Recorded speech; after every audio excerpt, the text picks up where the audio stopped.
बिस्मिल्लाहिर्रहमानिर्रहीम। अस्सलाम वालेकुम नाज़रीन। भान सईदाबाद में कलर माछी के रहायशियों ने आबाई गांव खाली करवाने पर धरना देकर सड़क को ब्लॉक कर दिया है। इस सिलसिले में वहां के रहायशियों ने एक रैली भी निकाली जो कि भान सईदाबाद प्रेस क्लब पर पहुंचकर इख्तिताम पजीर हुई और उन्होंने वहां पर मीडिया से गुफ्तगू भी की। इस हवाले से देखते हैं वकार अली मल्ला की ये रिपोर्ट। चौथो नस्ल है 100 साल को मथे जो आहे यादगिरी कान्हे वॾा घणा साल हिते गुज़री चुका आहिनि। असां जॾहिं गोॾे अचूं पटियूं आहिनि तॾहिं गोॾे असां हिन ॻोठ में हिते आबाद आहियूं। असांजा बच्चा भी हिते आबाद आहिनि। ही माल के अलाए किथे सुतल हो, अलाए किथे ॿाहिरि मुल्क में वियल हो जेको हाणे पैदा थियो आहे। 100 साल खां पोइ माल पैदा थियो आहे ऐं उन खां अॻु में वॾा बि वीचारा जेके आहे गुज़री चुका आहिनि उहे बि पैदा कोन थियल आहे। हाणे असांजा ज़ुल्म आहे, असांजी प्रॉपर्टियूं, असांजा झुगा, असांजा बच्चा ॿार जेको तो निकिरो इहा तव्हांजी आहे कान ऐं तव्हां हितां निकिरो। असां काॾे वञूं? रोडनि ते असां पंहिंजा माछी रहवासी असांजी चौथी नस्ल हिन ॻोठ कलर माछी में आबाद आहे। 2011 में जॾहिं इहो रोड डबल थियो उन खां पोइ इन प्लाटनि जी वैल्यू वधी वई।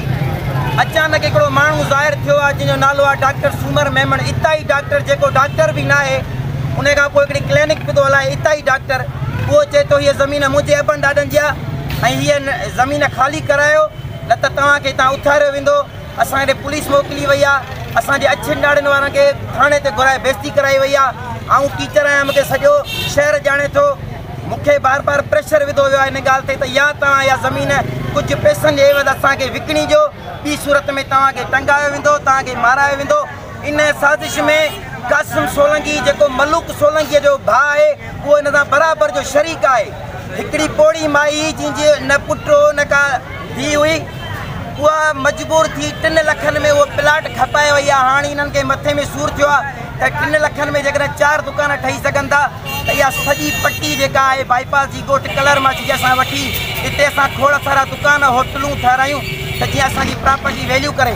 असां खोड़ दफ़ा डॉक्टर सूमर मेमण खे चयो तव्हांखे ज़ाती तरह ख़बर आहे त असांजी चौथी नस्ल हिते आबाद आहे। साईं मां वरी रिपीट थो कयां, चौथी नस्ल हिते आबाद आहे। हाणे हिकिड़ो माण्हू चए थो तव्हां हिते कब्ज़ो कयो आहे। जनाबे वारा कब्ज़े जो मक़सदु छा आहे? हिकु उनखे कब्ज़ो चइबो आहे। मां 32 सालनि जी मुंहिंजी उमिरि आहे ऐं पंहिंजे वालद जो आख़िरी औलाद आहियां। मां कीअं थो कब्ज़ो करे सघां? जेकॾहिं कब्ज़ो कयो आहे त डॉक्टर सूमर मेमण कयो आहे। बराए महिरबानी आला अख़्तियारनि खे अपील था कयूं त हिन इताई डॉक्टर मां असांजी जांच करायो। अॼु असांखे हिकिड़ो कोर्ट जे तरफ़ां नोटिस मिलियो आहे। इन खां पहिरियां असांखे का बि कापी न मिली, का बि रिपोर्ट न मिली। बार बार माण्हू ईंदा था रहनि, असांखे धमकाईंदा था रहनि हीउ प्लाट ख़ाली कयो या कुझु लखनि जे एवज़ असां तव्हांखे अदा जा पैसा